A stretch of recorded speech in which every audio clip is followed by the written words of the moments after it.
Okay, well, I've been reading Rousseau, his big book, Emile, about education.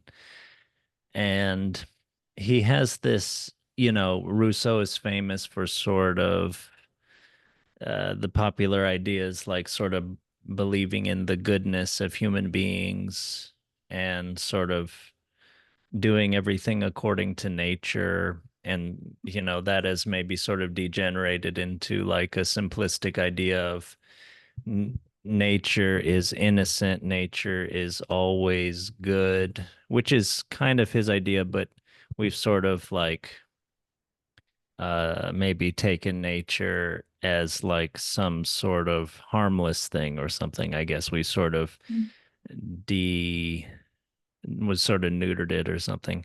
But anyway, in order to sort of prove his to support his point, I think about how human beings, natural beings, are sort of inherently good. One of the arguments one of the pieces of evidence he sort of gives is that most people, I think, when they look back on their lives and they think of a time when they're happy to have lived, when they felt satisfied with themselves, it was when they were doing something rather good, and they don't feel that way when they think about having done something bad. Now they might feel some types of pleasure and things. This is me talking, thinking of having done something bad, but not like sort of satisfied, sort of calmly satisfied with themselves. So the idea, I guess, that we were going to start off with was uh can you recall what has made you satisfied with yourself and glad to have lived?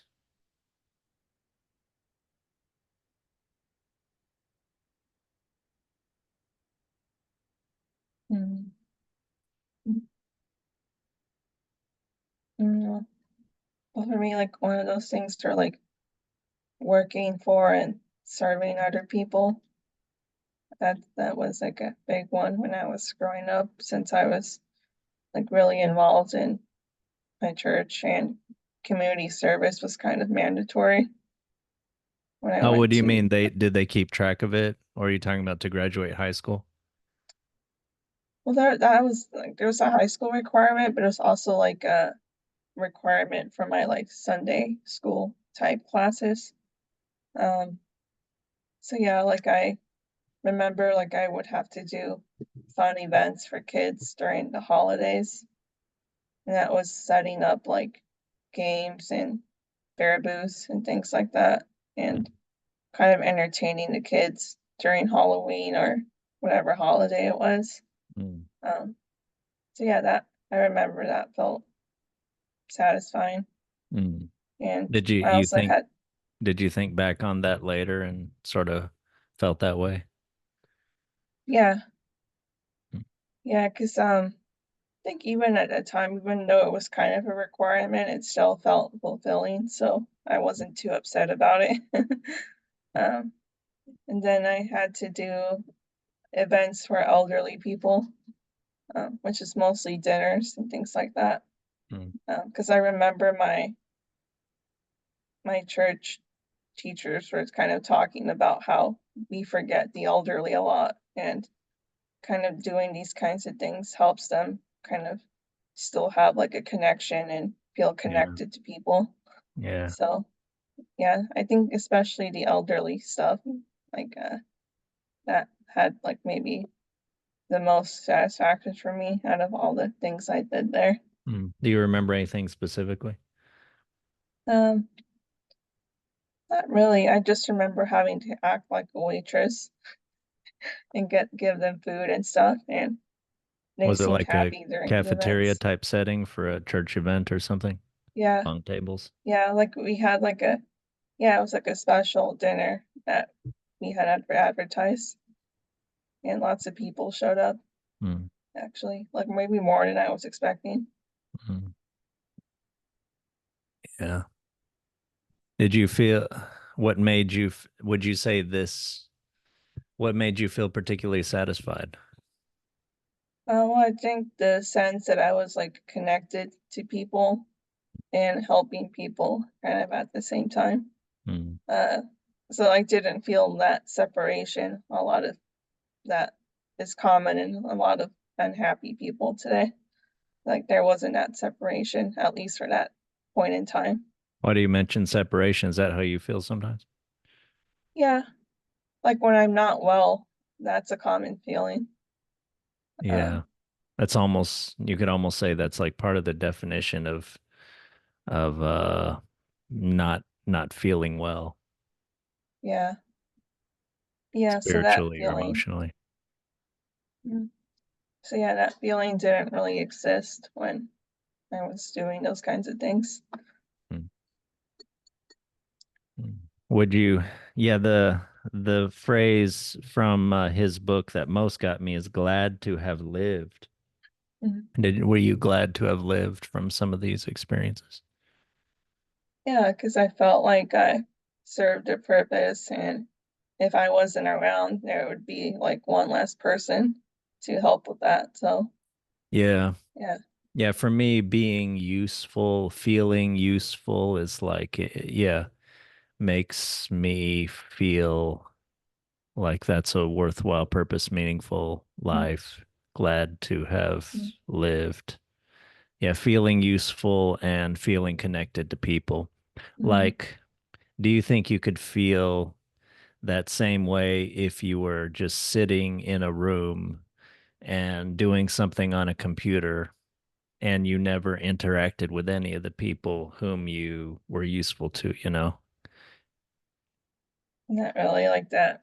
It kind of seems like a nightmare to me, actually. Yeah. Um, Well, I'm not saying like a scenario where you're there 24 hours a day or something. But,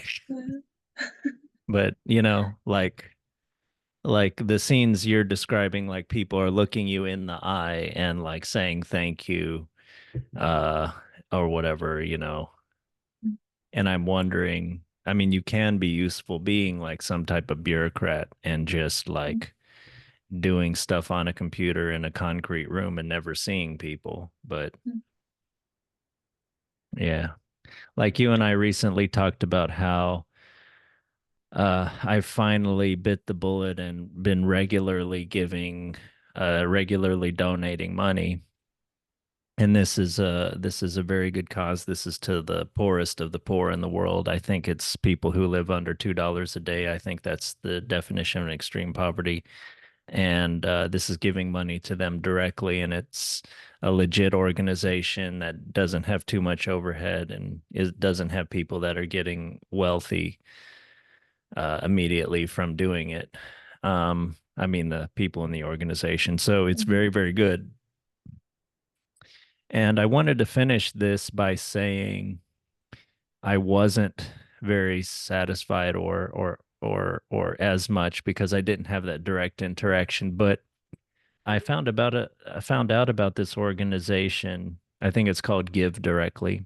I found out about it on a Rory Stewart podcast, or I mean, Rory Stewart was a guest on Sam Harris's podcast, and they talked about Give Directly and yeah, things like that. But but on the podcast, he talked a lot about his experiences, and so I had images in my mind of the specific kinds of things that the money that I'm giving could be going to, and since other people it has gone to do those things like putting a tin corrugated roof on someone's house or giving them money to and on the website it has this picture of this lady who started this little business with some of the money that she got to mill grain in her town. And so actually I do, because I have these images and people and everything, I was never there, but maybe it's like playing a video game or something where you're with your friends and you feel triumphant or something like that. You won a battle or something. Like I do feel, yeah, I do feel some great satisfaction. Now, the happy to have lived, I think that's maybe more a full bodily situation. I can't say I'm Mm, happy to have lived, but because of these sort of virtual interactions. But mm, I'm glad to have, I am satisfied with myself because of these. I know that this money, and this is some of my imagination, but and rationality, but this money has gone to people to actually who really need it, who can actually are actually living better, and I am reducing the suffering in the world by mm. 0.000030 zeros 1%, in the world.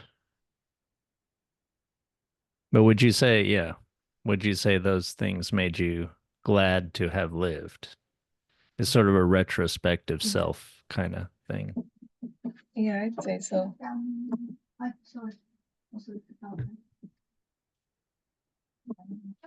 I'd say so. Then like I really have gotten that feeling also, just being out in nature. Mm, Uh, the glad to have lived part, mm, especially. Like I had told you I was on a boat a few weeks ago, yes, like in the yeah, ocean, and during one of the thoughts I had at that time was, oh, like I'm really glad to be alive and kind of witnessing uh, the beauty of this world. yeah, It's like just one little human person in yeah. this universe. Well, you're at Um, the stern of the boat or whatever it's called, the front of the boat, and it yeah, was a the windy front. day, and Yeah, or at least you had the wind blowing on you strong, and yeah. So yeah, I think nature just really does that to people. yeah. I mean, one thing John Vervaeke talks about, maybe nowadays we're kind of recovering an idea of different ways of knowing, and that's not to replace like propositional knowledge, and certainly not to replace rationality, but more like, yeah, sometimes, yeah. So he's very concerned with people having meaning in life and feeling that. And yeah, he talks about, yeah, he de-emphasizes propositional ways of knowing things. So if A, then B, therefore C, that's not like beliefs about things in the world is not exactly the best place to look for meaning in life. And it's often a destructive place when people get in too much into politics or things like that, when they're really kind of looking for like meaning and may and so one way is bodily experiencing something and sort of knowing something with your body. Mm, And it seems like in nature, when you're physically there, mm, that's one of the best ways. I mean, we are natural beings, and there's certainly a part of us that needs to connect more with the natural world, with other people, and in natural ways, and not so much where we're in our heads and constructing sentences and working with concepts. Mm. Yeah, so you and I talked briefly about just getting on Rousseau again, about, so he has this sort of uh part of the book called The Profession of Faith by the Savoyard vicar, and it's sort of this, Rousseau imagines this, and I think this is based somewhat in real his real experience, but anyway, he writes about a an intelligent man who went into the priesthood. And keep in mind, this is like in the 1700s. And he's from a poor family, and he's intelligent, he likes science, he likes nature, so he is very interested in learning about this world around us. And he's living in a time where people are really starting to learn a lot about that world. And some of that science is threatening the church, and the church at times doubles down on the dogma. And so he has to walk this tightrope between, the enforcement of the dogma of the church and his love of the natural world and of science and everything, and also his love, trying to do good in the world, trying to uh, help his parishioners. So it seems like Rousseau writes this profession of faith to try to sort of give the thoughts that you could potentially have as a person who's living in this world of religious faith and the religious faithful and the authority of the religious faith, but also the burgeoning science of the time, and also I think of the threat of some of those scientific thinkers who are starting to threaten, as Rousseau sees it, with like atheism and possibly nihilism and cynicism and things like that. He writes against atheism as well as extreme dogmatism and religious intolerance. But I took these notes. Um, so different stance towards contemplation than maybe most religious people, at least seemingly. To keep independence and strength, and not to elaborate a system, nor pray for help for yourself personally, but to admire the system of nature and to worship its author. Yeah, he compares his faith to that of a man who has happened upon a watch, and he has never seen this watch, and he just wants to open it up and admire its workings and to admire its author. But yeah, what did you think about that? Well, sounds to me like maybe he's trying to have us emphasize not what we can get from faith or what it or God or whatever could do for us, but kind of like you kind of said, just appreciating what we have around us already. Yeah. Yeah, that's what stood out to me, is not asking for the help. I mean, I think we probably both know people who seem to really emphasize that in their faith, that it's Mm. about the sort of personal help. And I very much sympathize with that, of course, especially if you're someone who's suffering. But you could also say that we are our own greatest enemies. And a lot of times, a lot of the reason we're suffering is not because of an outside force, but because of our own sort of ignorance of ourselves and our patterns, and um, the folly of the decisions we've made. And maybe you could go further and say, in crying out for help, in asking for relief from the suffering without asking for the strength and insight to understand the reasons for that suffering, the patterns that you are propagating in your life, then yeah, how do I finish that? It's almost like you don't, you're just trying to relieve the symptoms. You're not trying to cure the disease. Mm. And so if you're not curing the disease, the symptoms will inevitably come back.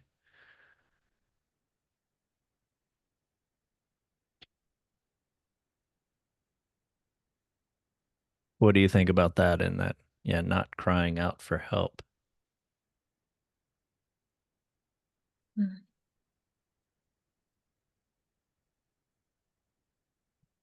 And just that it's hard, I guess, to get out of that mindset that that face is there to like serve you in kind of some kind of way.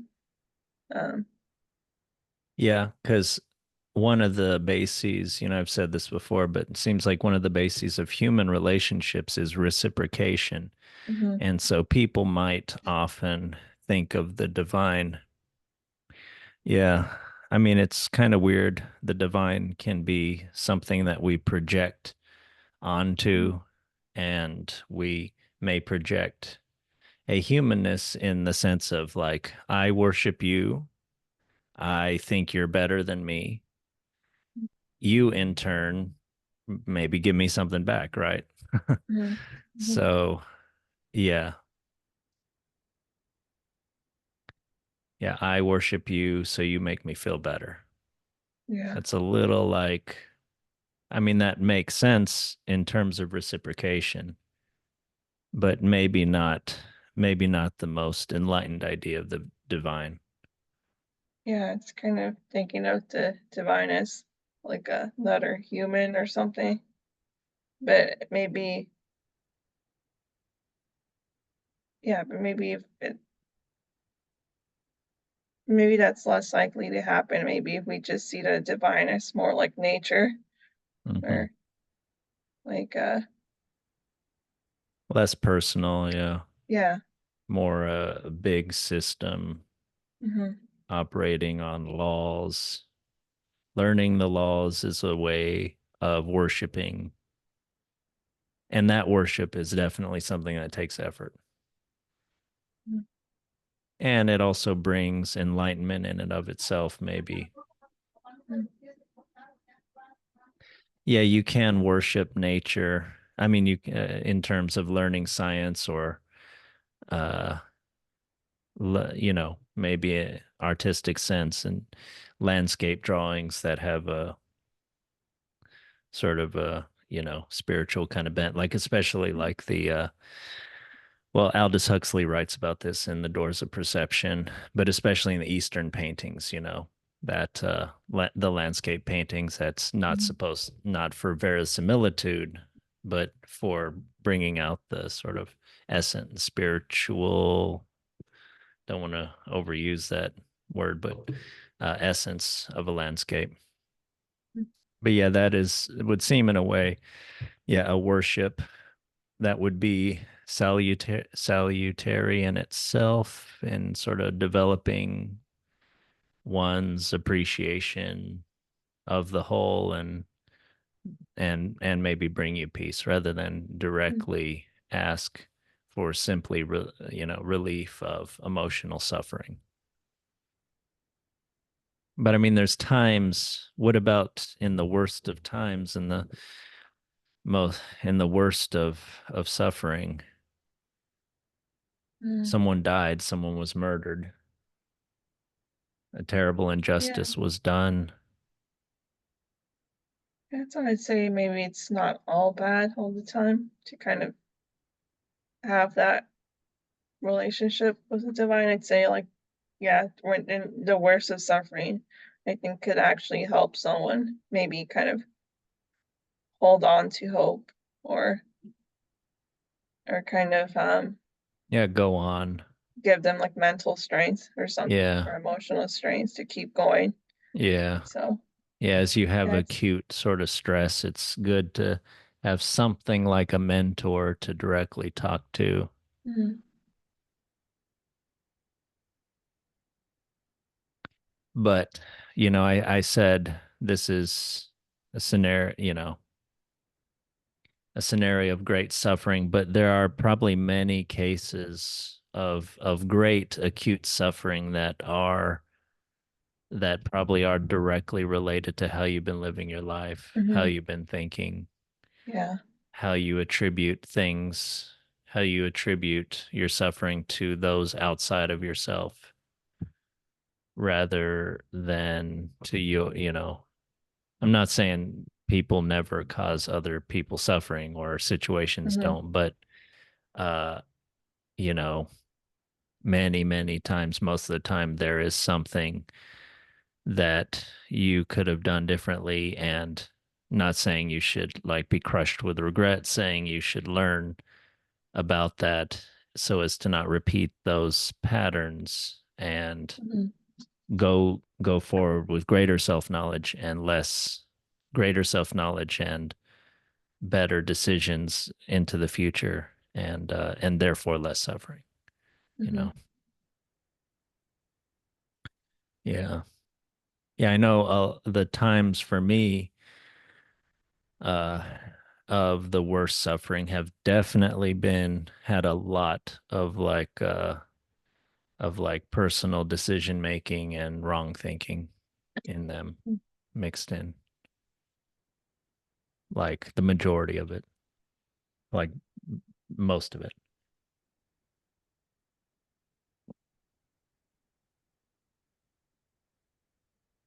So Vervaeke also emphasizes practices. Do you do practices to help increase your self knowledge? Or I feel like I should say this like I'm very in with I'm very down with the sort of, I think of this as like a more Eastern philosophy thing of sort of in the West, maybe we have this idea of like build knowledge is something you're building, but you can also think of it as something you're taking away. Like you're taking away the, you're like in meditation, you're letting pass the um the sort of wrong thinking and self-destructive sorts of out of control patterns and things like Mhm. that. But do you have Mhm. practices? That's the thing. Well, I think I've done stuff. I'm just not very consistent with it. But yeah, like I've done some meditation, like you said. And like one thing I struggle with a lot is like sensitivity to noise. It's like something in my mind, like when there's like noise I consider unnecessary, I just like hyper focus on it Hmm. and I'm really bothered by it, and I'm kind of causing my own suffering that way.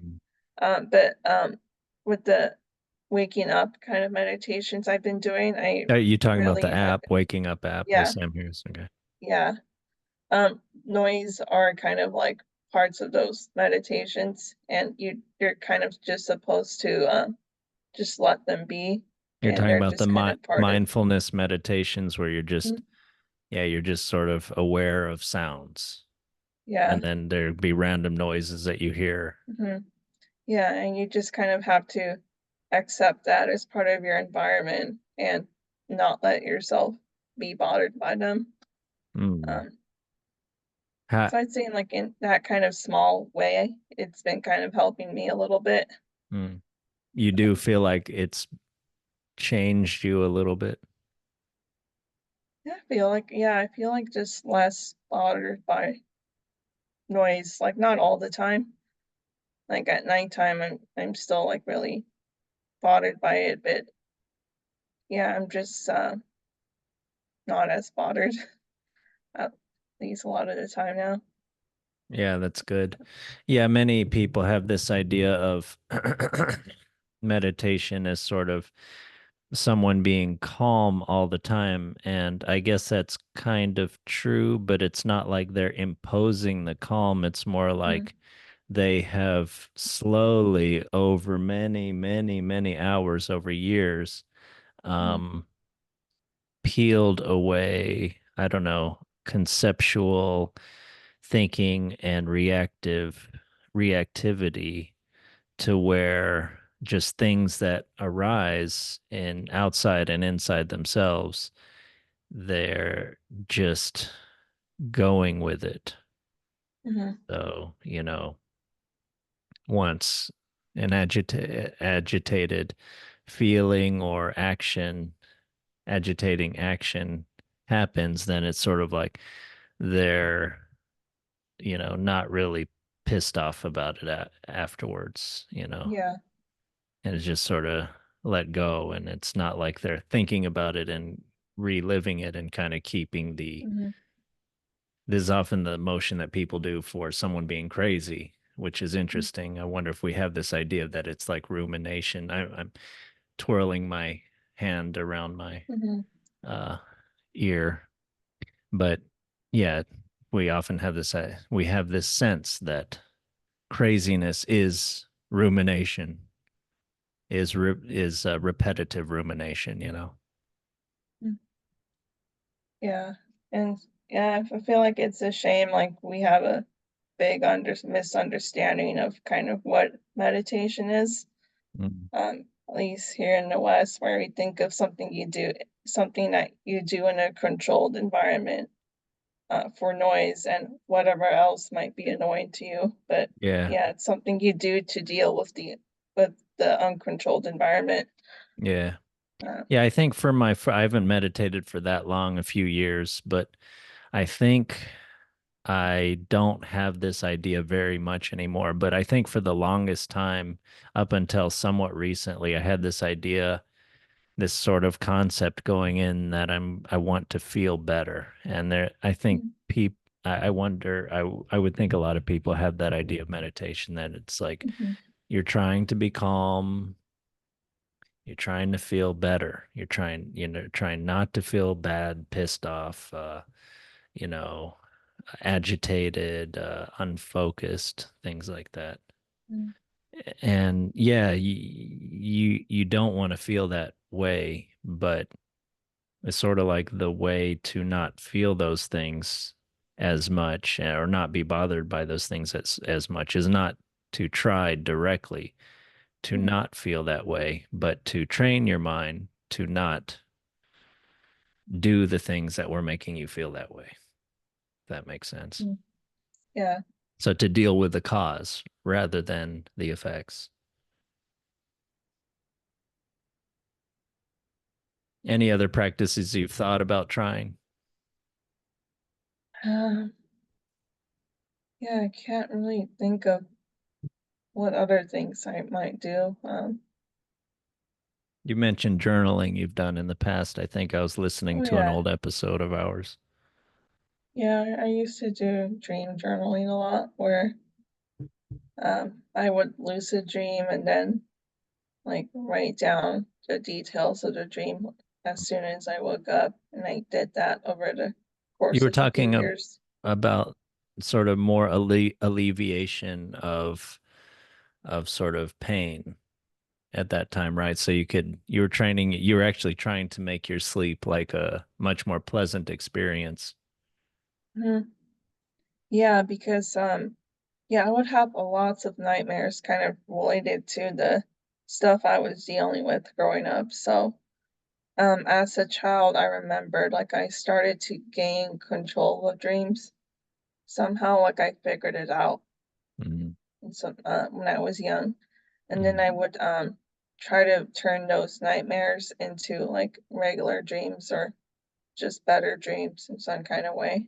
yeah. So I started figuring out that I could like touch objects in dreams to kind of keep my hold on it. And then I would become conscious of the dream and just kind of then try to shift it in the direction I wanted. Mm, Um, so yeah, I kind of developed that a lot as a kid, mm. and I would then try to use it to make my sleep pleasant because real life wasn't at the time. So yeah, it became kind of a hobby of mine and something I looked forward to. Did you say you also, though, use the journaling or the dreaming to gain insight into yourself? Yeah, so yeah, like I wasn't always able to have pleasant dreams, but when I did have nightmares and things like that, I would start paying attention to like my emotions and what I was fearing in the dream. So Mm, I would learn about like my vulnerabilities and worries about abandonment or rejection and things like that. And I would kind of take note of that as something about myself to kind of maybe contemplate more or kind of look into mm, in my real life. mm. Yeah. Yeah, I like the sound meditation. So that's when you sit quietly and you just listen to sounds, and uh, you're also looking to gain insight into the fact that you're not controlling any of the things that you're thinking. I almost want to reflect now that just on the idea of lack of free will, and that I don't even know what I'm going to say next, but you don't know what I'm going to say exactly. Although you may also be aware of the things you're anticipating that I'm going to say. But anyway, to go, that's going off a little bit into like weed sounding talk or something like that. But it's a fascinating idea, and there's nothing wrong with it. But um, what was I going to say about practices?